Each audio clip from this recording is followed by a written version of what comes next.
Hello and welcome to the final video looking at market failure in the A-level. I'm going to join you now at 4189, looking at government interventions. Now, let's be honest, you'd have done a lot of interventions at AS, and here they are. You've got several there at AS: taxation, subsidies, regulation and legislation, minimum and maximum prices, if you like, or price ceilings, otherwise known as price controls, and state provision. In the A-level, we've looked at the extension of property rights, and that's if we can extend property rights to things like music and to air, then things like copyrights and pollution would be controlled, and therefore any externalities would be incorporated within the transaction. But there is another interesting one called pollution permits, which is brand new, and we're going to look at that in a second. So this again is another slide I've bought from the old A-level we used to teach, and quite often when we look at an intervention on a market, we'd always be in a position where we can consider alternatives as an evaluative point, and we'd always ask ourselves, but is it effective? Okay, is the intervention effective, or does it actually fail and create, in a way, a government failure? Well, you've got to look at the cost of intervening and ask, is that greater or less than the benefit gained through the intervention? You've got to look at the size of the intervention. That's always very important, and who it's targeted at. Is it targeted at the right place and at the right people? And always be aware that the use of interventions is normative. It's a value judgment. Okay, it's very opinionated as to which is going to be the best. And therefore it's hard to get an objective and clear measure. And if you're going to intervene at the cost of millions, you really want to be doing that on the basis of objective facts and statements, and not value judgments. So let's have a little look down here. So we talked about assigning property rights before, and putting a copyright to certain goods. It is in a way again trying to control externalities. So obviously things that breach copyright, like Pirate Bay, has been in the news a lot about releasing copyrighted material for free, and looking at how that perhaps internalizing the externality hasn't worked there, with putting some legislation in place.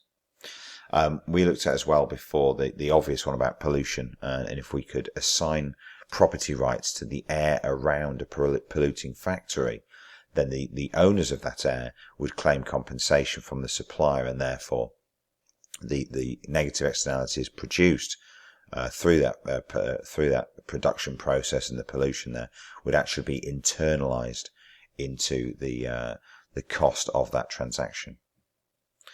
So you can pause this video and have a look at that if you want to take down some notes, because that is an A-level specific concept.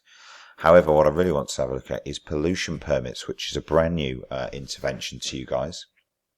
It's sometimes known as cap and trade permits, where you cap the amount of permits you give and allow the suppliers to trade them. So this is where a measurable allowance of pollution is permitted to a supplier. Best way to do this is to look at an example. Imagine there's two firms here, Firm A and Firm B. Both are polluting firms. Firm A has enough permits to cover the amount of pollution they are creating. Okay, so there's nothing illegal about the level of pollution. It has, however, realised that it could lower its pollution levels through investing in cleaner production methods by 500 tonnes, but that will cost the firm £10 million. So is the firm incentivized to change right now? Well, it's not. It's not doing anything illegal because it has enough permits to equal the amount of pollution it's creating. And it's only got this idea that it could get cleaner, but it's going to cost 10 million. Well, you know what? I'm not doing anything wrong at the moment, so why bother? Firm B, however, is over polluting. Okay, it's over polluting by 500 tonnes. It could also lower its pollution by 500 tonnes, but that would cost it 25 million. So Firm B has got an incentive for change because they are over polluting. Now, the legislation here would perhaps suggest that Firm B would get fined. Now, Firm B is going to consider the size of the fine against the size of the cost of improving its production process, which we know is 25 million. So if the sanction is less than 25 million, well, you're probably going to pay the sanction and keep producing over the permitted allowance. Basically what we're saying here is that regulation might not work in controlling the amount of pollution being caused, the negative externality as a result of production here. But what if we did it another way? What if we had tradable pollution permits? So firm A has enough of these permits to equal its pollution. If firm A decides to invest in the cleaner production methods for 10 million by 500 tons, then it will have enough permits to cover 500 tons that it doesn't need anymore. So it has a surplus amount of permits. If I could sell those permits, thinks firm A, then maybe I could sell them for more than the cost of the new cleaner production methods, which is 10 million.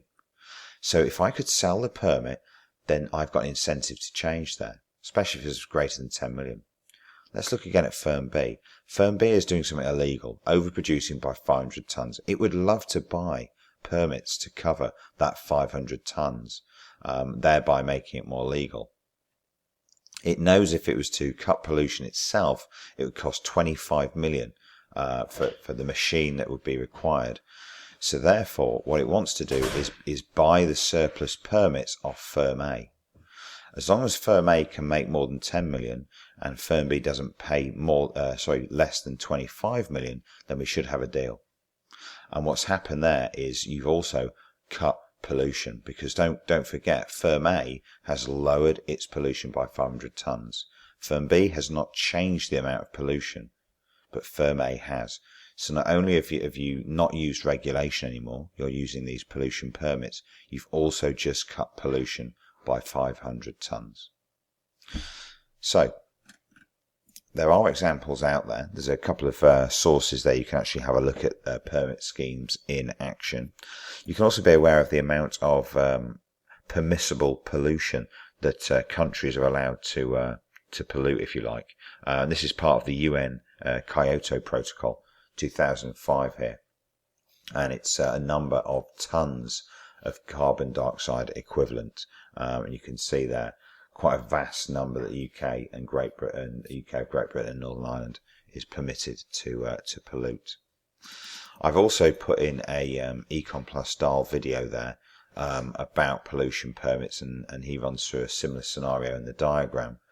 And this is the diagram from the textbook, where you've got 2016 figures and 2020 figures. And if we have a look at this here, please note firstly that, sorry for the dodgy photo, but the two axes here are not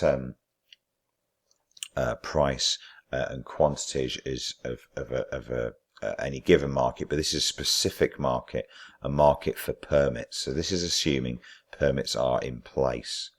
So in 2016, we saw there is an inelastic amount of permits. So the government have a particular quota. They're the ones that release the permits. So we have to assume that that quantity is the socially optimal level.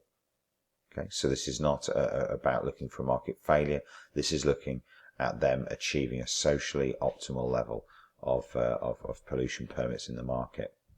And in 2016, there was a level of demand for those permits, and therefore the permits traded at this price here, P 2016. Now, because the permits were in high demand, and what we want to do, firms want to grow, then demand rose by 2020. But the government also wanted to cut pollution. Maybe it was one of its aims, manifesto pledges, and it wanted to cut pollution to by 2020 to this quantity here, Q 2020. So it shifted in, so supply shifted in. That then meant the demand, which rose in 2020, against a fall in the supply as the government lowered the amount of pollution it wanted to actually occur in the markets, created a new price, a price of 2020 for permits. Okay, so that is the diagram for pollution permits. And please note as well, this is designed to tackle environmental market failure. It's a very specific intervention, so it's unlikely to be one you turn to if it's a consumption issue. It's going to be all about pollution, but it is A-level specific and not in the AS.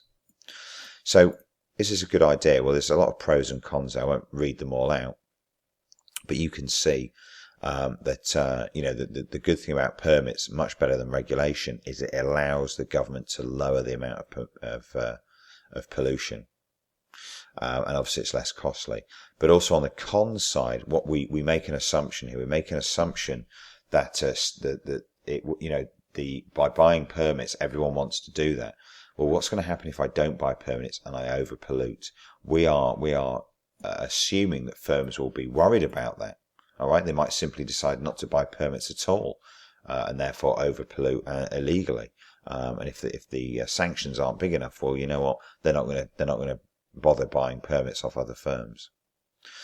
Secondly, as well, there could be another outcome. If the company can't afford to either clean up its production or buy more permits, then it may be forced to reduce its output. And of course, that would have a knock-on effect, a macro effect of reducing economic growth. So there is a risk with pollution permits as well.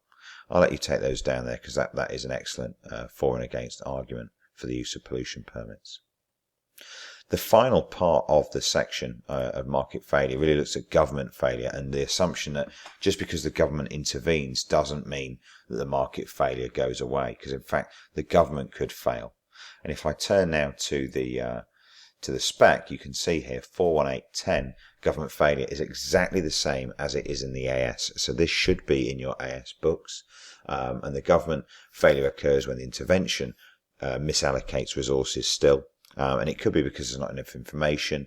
They might have misjudged the taxation. It might be because their objectives, the government objectives, aren't necessarily in line with resolving market failure. And of course, added costs are incurred when a government intervenes, and maybe they're not included in the overall transaction. Therefore, they add to the external cost amount. So there's a little bit there to take in, but not a massive amount on government intervention. Okay, hopefully your AS books will plug that gap. But in the meantime, thanks for watching these videos, and I'll see you all soon.